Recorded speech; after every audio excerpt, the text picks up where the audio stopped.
Okay, hi, I'm Mark. Thank you, firstly, for allowing me to participate at this competition. The best that I can work with, it's my own phone.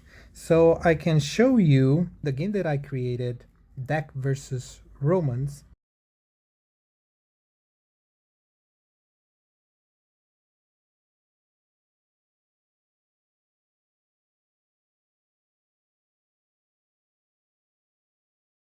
Okay, it's a, let's say, an individual project.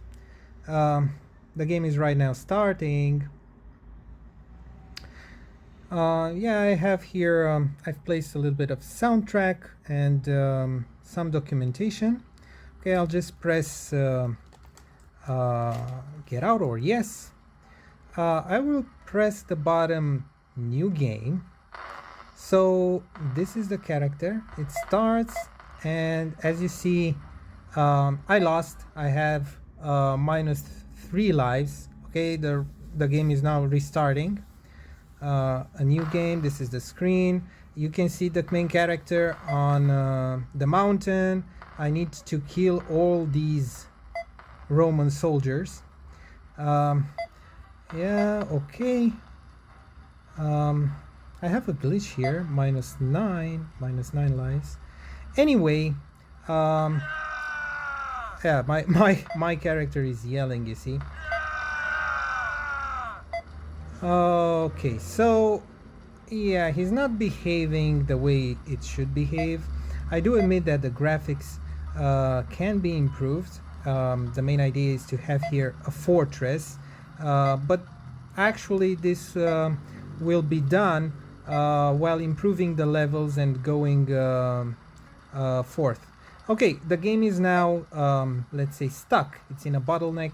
We see the lives are going -50 backwards. It's stuck. It's a glitch. I'll talk in a minute about the reason why this happens, because I did have to face some challenges regarding the game while programming it.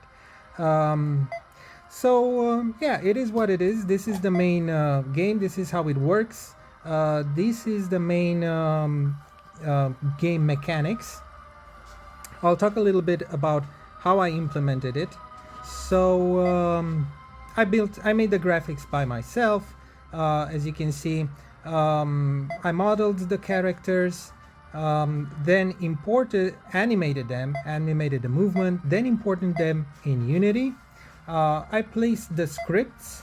Okay, I placed the scripts on each character. As you can see, my characters here have a weird behavior.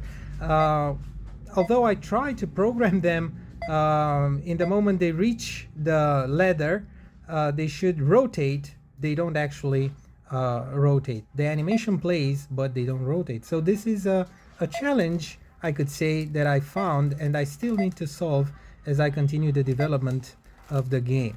Okay, but the main idea is the following. What's something new and innovative? Besides the technology that I use, I consider that making games is not only about having fun, scoring and making great points, a lot of points. You see, I now have -150 lives and -115 my score, which is very, very bad. It's the error continues, it's stuck like this. Okay, but I think that games should also be educational. When we talk about education, we should think about historical truth, historical proofs, which can be brought and presented to children. Of course, now the game can be developed. I have in mind, placing the wars between these civilizations, because we're talking about civilizations. The Dacian kingdom was a civilization well before the Roman Empire. And what is important to know is that the Dacians worshipped a single god, whereas other civilizations, other nations were worshipping many gods.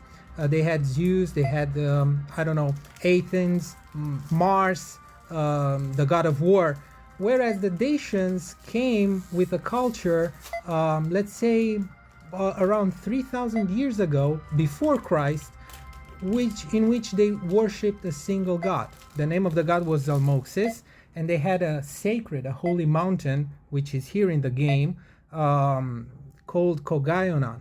And in this sacred mountain, they used to bring offerings to this one god. Of course, there were human sacrifices because the Dacians considered something holy. They were not afraid of death. They would go to die on their own in the sacrifice, considering it to be an honor to die for this god. As you can see, the set here in the game, although it's not very interactive right now because it has a lot of glitches, you can see that we are on a mountain top on a setting, and the Romans are actually trying to reach the mountain top. That would be the end of the game when Dac dies. Why? Because the Dacians used to build their fortresses, their castles, their towns on the mountain tops, on the hills of the mountains. Why? Because they were very hard to reach. So they were very hard to reach. It was very difficult for the Roman army to reach them, and as you can see, that's what the Dacians did. They fought back, they defended themselves by throwing stones at the soldiers while they were during war. What is more important is to understand that games, especially historical games like this one, should not focus only on the war aspects, on bloodshed, because civilizations back then were the beginning of politics, of diplomacy, of talking and reaching understandings and conclusions.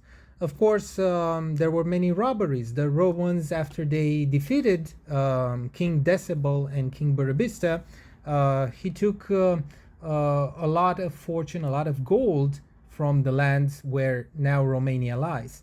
What is more, it's good to know that the Dacians even deviated, to say so, an entire river. They actually hid their treasures on a river course. So these things could actually be implemented in the game when it's, in its final form. So yeah, this is the main prototype. It is what it is. I hope you enjoy it. And of course, I would really appreciate your support to learn. If you do encourage me to continue working on it, or actually if you could, establish a kind of networking, put me in touch with somebody who actually would like to develop this idea even further. The last thing I would like to mention, it would be nice, because I've seen a lot of games made in this graphics engine, even from the Middle East, from countries like, other cultures, Iraq, Iran, and they all, I see a tendency, a few years, they all speak about their history. So I think that it would be nice if your engine is called Unity, I think it would be nice to create a game, a united game, which would actually unify history as it is, a simulation as it was, the truth of history, and actually show how civilizations encountered each other, the way they interacted from different parts of the world, and how culture and civilizations were actually built during history. So this is the main point. I would like to present myself. This is me. Thank you so much for watching, and may the best game win. Thanks. Bye bye.